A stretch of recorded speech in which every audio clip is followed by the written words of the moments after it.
Bonjour, quel bonheur pour nous de nous retrouver en ce premier jour du mois d'avril 2023.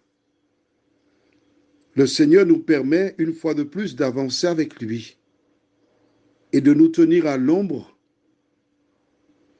des événements qui prennent place dans ce monde. En effet, nous avons vu hier,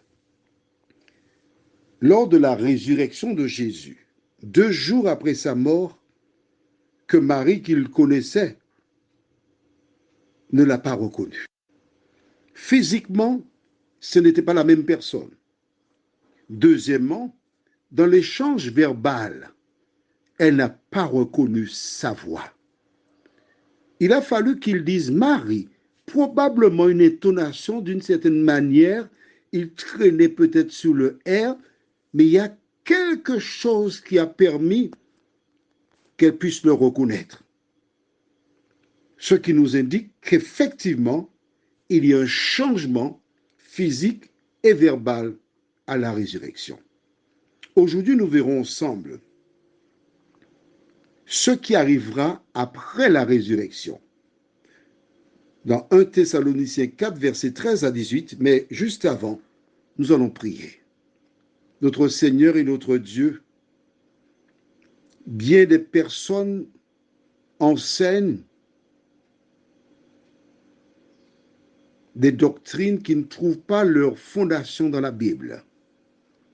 Aujourd'hui, nous verrons ce qui arrivera à la résurrection et te demandons, ô Dieu, d'ouvrir notre intelligence pour que nous comprenions ce que dit la Bible. Merci Seigneur pour cette grâce, au nom de Jésus et pour ta gloire éternelle. Amen. Nous lisons dans 1 Thessaloniciens 4, chapitre 4 du moins, les versets 13 à 18. Nous ne voulons pas, frères, que vous soyez dans l'ignorance au sujet de ceux qui sont décédés, afin que vous ne vous affligiez pas comme les autres qui n'ont point d'espérance. Car si nous croyons que Jésus est mort et qu'il est ressuscité, croyons aussi que Dieu ramènera par Jésus et avec lui ceux qui sont décédés. Voici, en effet, ce que nous vous déclarons, d'après quoi la parole du Seigneur. Nous, les vivants, restés pour l'avènement du Seigneur, nous ne devancerons pas ceux qui sont décédés.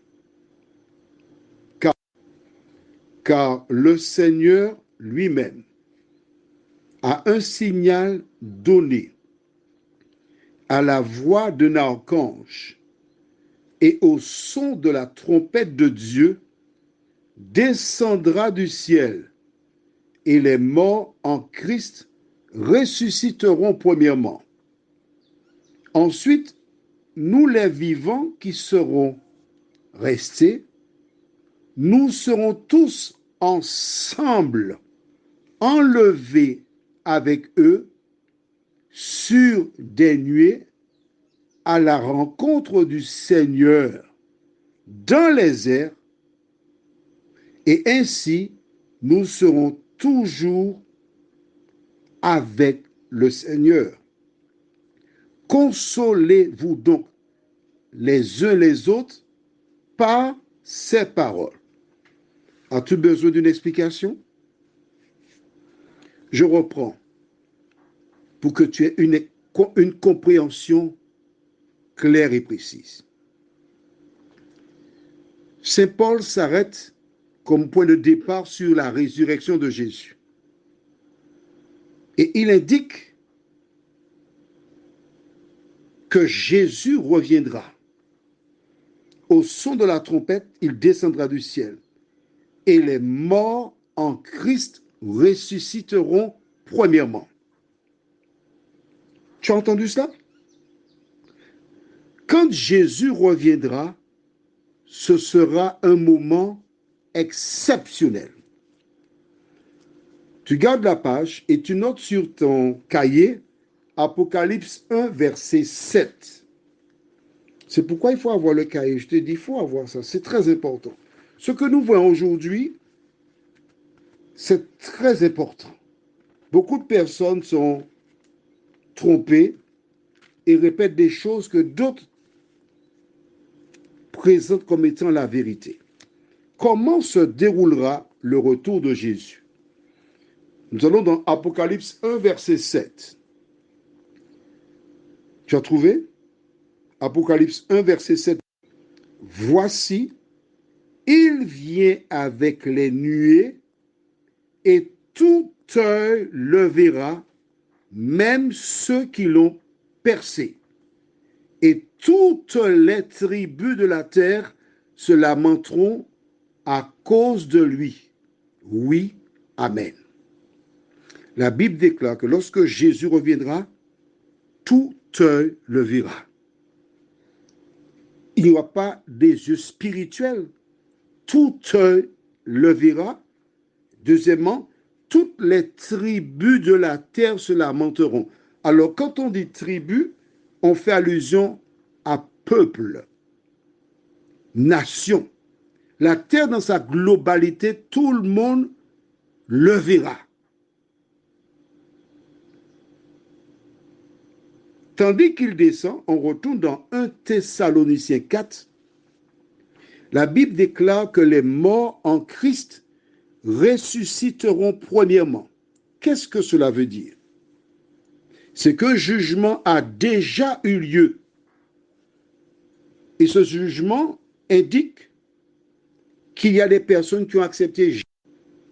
Et puisque ces personnes ont accepté Jésus, elles ressusciteront premièrement. La résurrection ne sera que partielle. Seuls ceux qui ont accepté Jésus ressusciteront. Ensuite, nous avons lu, tu peux relire le texte, je n'ajoute rien, je ne retranche rien.